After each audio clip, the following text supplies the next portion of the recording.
Hello everyone, माझं नाव प्रणाली खैरनार. आज आपल्यासोबत इंटरव्ह्यूसाठी आहेत माझे पप्पा. प्लीज तुमचं इंट्रोडक्शन द्या. नमस्कार, मी प्रवीण त्र्यंबक खैरनार, राहणार नाशिक. मी HL Hindustan aeronautic limited Ojhar येथे ॲज अ सिनियर प्लॅनर म्हणून काम करतो. तुम्ही HLच्या वर्क कल्चर आणि ॲटमॉस्फिअरबद्दल काय सांगाल? आमच्याकडे वर्क कल्चरचा जर विचार केला तर सर्वांना एकमेकांना हेल्प केली जाते. कारण आमचं जे काम आहे ते खूप मोठं काम आहे. एअरक्राफ्ट मॅन्युफॅक्चरिंग इंडस्ट्री म्हणजे फायटर जेट बनवताना खूप साऱ्या प्रोसेसेस असतात, खूप सारे वर्क आहे. हे ते वर्क करत असताना एकमेकाची हेल्प आम्हाला लागते. कारण हे चेन सिस्टीमने काम चालतं. एका वर्क स्टेशनवरून दुसऱ्या वर्क स्टेशनवर, दुसऱ्या वर्क स्टेशनवरून दुसऱ्या शॉपला असे पार्ट मूव्ह होतात आणि ते पार्ट मूव्ह झाल्यानंतर पुढे असेंब्ली शॉपला जातं. असेंब्ली शॉपला पूर्ण ते वर्क केलं जातं. त्यामुळे इन बिटवीन जे काय आहे ते एकमेकाला मदत करणं, एकमेकाला हेल्प करणं आणि याच्यातूनच काम पुढे चालत जातं. दुसरी गोष्ट म्हणजे एन्व्हायरमेंट म्हणजे ॲटमॉस्फिअरचा विचार केला तर ॲटमॉस्फिअर पण याच्याचं खूप चांगलं आहे. जागा खूप मोठी आहे, शॉप आहेत, मध्ये फिरण्यासाठी म्हणजे खूप असे झाडं वगैरे आहेत, ग्रीनरी आहे आणि एकमेकाच्या दोन शॉपमध्ये डिस्टन्स खूप मोठ्या प्रमाणात व्यवस्थित मेंटेन केलेला आहे. तुम्ही आधी गॅब्रिएलला होते, तर तिथून HLला शिफ्ट करण्याचा डिसिजन तुम्ही का घेतला? माझा सर्वात पहिला जॉब हा गॅब्रिएल इंडिया लिमिटेड म्हणजे अंबरलाईक गॅब्रिएल म्हणून कंपनी आहे. गॅब्रिएल इंडिया लिमिटेडमध्ये मी 2000 साली ॲज अ ॲप्रेंटिस म्हणून जॉईन केलं. ती ऑटोमोबाईल सेक्टरची कंपनी होती. तिथं टू व्हीलरचे पार्ट म्हणजे फ्रंट फोर्क आणि मागचा फोर्क आणि पुढचा फोर्क असे ऑटोमोबाईल सेक्टरचे पार्ट तिथं बनवले जायचे टू व्हीलरचे. तिथे मी 4 वर्ष काम केल्यानंतर मग असं काही वाटलं की आपण एखाद्या मल्टीनॅशनल कंपनीमध्ये किंवा मोठ्या चांगल्या कंपनीमध्ये जॉब करावा बुवा असं.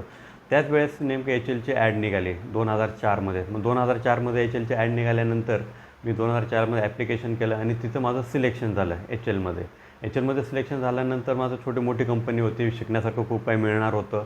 कारण ऑटोमोबाईलमधनं मी डायरेक्ट एअरक्राफ्ट इंडस्ट्रीमध्ये आलो. एअरक्राफ्ट इंडस्ट्रीमध्ये आल्यानंतर तिथलं खूप वातावरण छान होतं. शिकण्यासारखं खूप काही होतं. कारण टेक्नॉलॉजी नवीन होती, नवीन मशीन आलेली होत्या. त्यामुळे मी टूल प्लॅनिंग डिपार्टमेंटला जॉईन झालो आणि टूलिंगमध्ये वेगवेगळ्या प्रकारचे टूल डिझाईन करणं, टूल बघणं, टूल शोधणं किंवा ड्रॉईंगची स्टडी करणं, मटेरियल स्टडी करणं हा सगळा मोठा मला शिकण्यासाठी खूप मिळाला आणि तो चांगला जॉब मिळाला मला. तुमच्या लाईफमध्ये तुम्हाला कोणत्या गोष्टीने किंवा कोणत्या व्यक्तीने सगळ्यात जास्त इन्स्पायर केलं? ॲक्च्युली इन्स्पायर मला कोणी केलं असं जर विचार केला तर मला थोडीफार पुस्तकाची किंवा मग जे काही आपले न्यूजपेपर वगैरे राहतात ते लेख असतात ते लेख वाचण्याची मला थोडीशी आवड होती. अशाच लेख वाचताना पण मी आता गॅब्रिएलला असताना मी एक ती शिव खेरा म्हणून एक लेखक आहेत आपले, यू कॅन विन म्हणजे त्याचं मराठी वृत्तांत होतं यश तुमच्या हाती. मग ती मी पुस्तक वाचलं. त्या पुस्तकातून असं लक्षात आलं की आपण काही करू शकतो. त्यासाठी आपल्याला एक एक स्टेप पुढे जावं लागेल. यू कॅन विन म्हणजे तुम्ही जिंकू शकता, पण त्या जिंकण्यासाठी तुम्हाला काय करायचं आहे, कुठे जायचं आहे, काय करायचं आहे ते सर्व त्या पुस्तकातून मला ते थोडं इन्स्पायर मिळालं. मी गॅब्रिएलला होतो, नंतर मी चांगली एक्झाम दिली, HLला जॉईन केलं. त्यानंतर आमचा मित्रपरिवार होता. मित्रपरिवार पण खूप चांगला मिळाला. आम्ही इंदिरानगरमध्ये ॲज अ बॅचलर म्हणून राहत होतो 4-5 जणं. नंतर सर्वजणांनी चांगला गॅब्रिएलला असताना चांगले जॉब शोधले. मी HLला गेलो, कोणी महिंद्राला गेलो, कोणी RTO झाले. म्हणजे असं डिपार्टमेंटला खूप चांगलं गेलं. फ्रेंड सर्कल चांगलं मिळालं. वाचनाची थोडी आवड होती, त्यातून काही घेतलं आणि मित्रांमधून असं आम्ही पुढे चालत गेलो. लाईफमध्ये फ्रेंड सर्कल किती इम्पॉर्टंट आहे? आता फ्रेंड सर्कलचा जर विचार केला तर आपण काय करतो की फॅमिलीपेक्षा आपण फ्रेंडबरोबर जास्त राहतो. कारण आपण जर विचार केला स्कूलमध्ये, कॉलेजमध्ये आपला जास्तीत जास्त वेळ हा घरापेक्षा बाहेर जास्त जातो. आपल्याबरोबर फ्रेंड्स असतात. फ्रेंड आपल्याला काय शिकवतात, फ्रेंड काय करतात, त्यांच्याबरोबर आपण काय केलं पाहिजे यातून आपल्याला चालना मिळते. कारण आपण जसा विचार केला तर घरी किती वेळ येतो, 8 तास झोपतो, 2 तास खाण्यासाठी येतो, 10 ते 12 तास आपण घरामध्ये राहतो. पण तसं जर विचार केला तर फ्रेंडबरोबर आपण स्कूल टाईम झाला, कॉलेज टाईम झाला किंवा बाहेर फिरणं झालं तर मित्रांबरोबर आपण जास्त वेळ राहतो. त्यामुळे मी तर मित्र असे चॉईस करा की त्यांचं बी काहीतरी टार्गेट चांगलं असेल, आपलं काहीतरी टार्गेट चांगलं असेल. दोघांचं टार्गेट चांगलं असेल तर आपण त्याबरोबर पोहोचतो. डिझायनिंग फील्डमध्ये अशी कोणती युनिक गोष्ट आहे ज्याच्यामुळे तुम्ही मला ही फील्ड चूज करू दिली? आता डिझाईन फील्डचा जर विचार केला तर डिझाईन फील्डमध्ये काय आहे की ऑपॉर्च्युनिटी खूप काही आहेत. कारण काय दर 6 महिन्यांनी 8 महिन्यांनी नवीन प्रॉडक्ट लॉन्च होतात. नवीन प्रॉडक्टमध्ये काय असतं की लोकांना जुने प्रॉडक्ट बघून तो नकोसे वाटायला लागतं. त्यामुळे लोकांना काय आहे की आपल्या सर्वांना नवीन प्रॉडक्टमध्ये नवीन डिझाईन पाहिजे असतं, नवीन मॉडेल पाहिजे असतं. जर डिझाईन जर विचार केला तर आता मी 4-5 दिवसापूर्वी एक मित्राकडे एक बॉटल बघितली, पाणी बॉटल. पाणी बॉटल साधी, आपण पाणी बॉटलचा विचार केला तर आपण काय करतो, साधी बॉटल उभी, त्याला एक बटन उघडलं, फोडलं, पिलं. पण त्यांच्याकडे जी बॉटल्स होती त्यांनी डंबेल शेपमध्ये बनवलेली होती आणि मला ते बघून खूप आनंद वाटला की का बुवा असं. त्याला विचारलं मी, का आणली डंबेल बॉटल, का आणली. ते की माझा मुलगा जिमला जातो, मुलगा जिमला जाणार असल्यामुळे मी ती पाणी बॉटल तशी डंबेल शेपमध्ये त्याने घेतली होती, पण त्याला पाणी कमी बसतं त्यामुळे त्याने ती वापरली नाही. म्हणजे डिझायनिंग शेपमध्ये काय आहे की आजकाल डिझायनिंगमध्ये काय होतं की प्रत्येकाला न्यू काहीतरी पाहिजे असतं.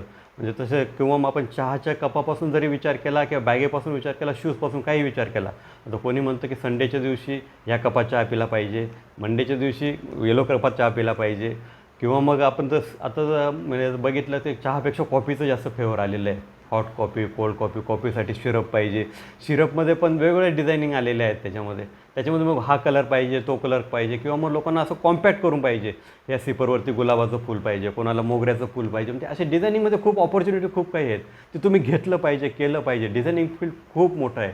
दुसरा विचार केला तर VCचा व्हिज्युअल कम्युनिकेशन झालं, ॲप डिझायनिंग झाली, ॲपमध्ये पण फ्रंट पेज कसं आलं पाहिजे, प्रत्येकाला वेगवेगळ्या गोष्टी आहेत. कोणाला फ्रंट पेजला काय पाहिजे, बॅक पेजला काय पाहिजे, किंवा कार्टून फील्ड एवढं मोठं आहे आता की तसं जर विचार केला तर मी म्हणतो अजून 2 वर्षानंतर किंवा 4 वर्षानंतर कार्टून फील्डमध्ये खूप इनोव्हेशन येणार आहे. म्हणजे प्रत्येकाला कॉम्पॅक्ट कार्टून, आपल्या मुलाला काय आवडतं असं कार्टून लोक बनवून घेतील इथून पुढे असं. त्यामुळे डिझाईन फील्डमध्ये खूप फ्युचर चांगलं आहे, करण्यासारखं खूप काही आहे. त्यामुळे तो केलं पाहिजे आणि त्याचं आवड निर्माण झाली पाहिजे असं मला वाटतं.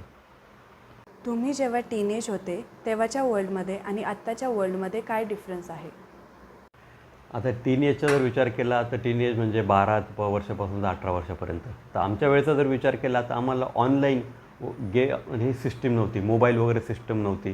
फक्त आम्हाला जो काही स्टडी करायचा, अभ्यास करायचा पुस्तकातून करावं लागायचं, किंवा मग एखादं काही सब्जेक्ट माहिती पाहिजे किंवा एखाद्या विषयाची माहिती पाहिजे तर आम्हाला एक ते सिनियरला विचारावं लागायचं किंवा टीचरला विचारावं लागायचं. या सर्व गोष्टी होत्या, कारण अभ्यास करताना बुक आणि हेच ऑप्शन होतं, किंवा मग एखाद्या सिनियरला विचारणं किंवा टीचरांना विचारणं. पण आता जर विचार केला आता तुम्ही अभ्यास करताना तुम्ही आवडलात, तुमच्याकडे ChatGPT आहे, तुमच्याकडे इंटरनेट आहे, तुम्ही कोणालाही विचारू शकता, यूट्यूबला विचारू शकता. त्यामुळे आता अभ्यास करणं थोडंसं सोपं आहे असं मला वाटतं. ॲट दी एंड तुम्ही तुमच्या एक्सपिरियन्सवरून आमच्या जनरेशनला काय मेसेज द्याल? आता मी तुम्हाला नवीन जनरेशनला एकच गोष्ट सांगू इच्छितो की हे जग खूप फास्ट चाललेलं आहे. इंटरनेटचा जमाना आहे, ऑनलाईनचा जमाना आहे. ह्या म्हणजे ऑनलाईन इंटरनेटचा यूज करत असताना आपल्याला जे काम आहे, ज्याचा उपयोग आहे, चांगल्या कामासाठी या गोष्टीचा उपयोग करा. लॅपटॉप असेल, मोबाईल असेल, ईमेल असेल, काय यूज करायचा तो आपल्या चांगल्या कामासाठी करा. कारण तिथं दोघं गोष्टी अवेलेबल आहे, प्लस पॉईंट पण आहे, मायनस पॉईंट पण आहे. पण आपलं हे वय जे आहे शिक्षणाचं वय आहे. आपल्या ह्या वयामध्ये आपण शिकून घ्यावं, जेवढं करता येईल तेवढं आपलं ग्रास्पिंग पॉवर चांगली असते, आपण शिकून घ्यावं. नंतर मग त्या बाकीच्या गोष्टीमध्ये आपण त्याचा ज्यावेळी जॉब लागेल आपल्याला किंवा आपण मग मोठे होऊ त्यावेळेस आपल्याला त्या गोष्टीचा चांगल्यात जास्त उपयोग घेता येईल असं मला वाटतं. Okay, so thank you so much पप्पा तुमचा एवढा इम्पॉर्टंट टाईम आम्हाला देण्यासाठी. थँक्यू, धन्यवाद.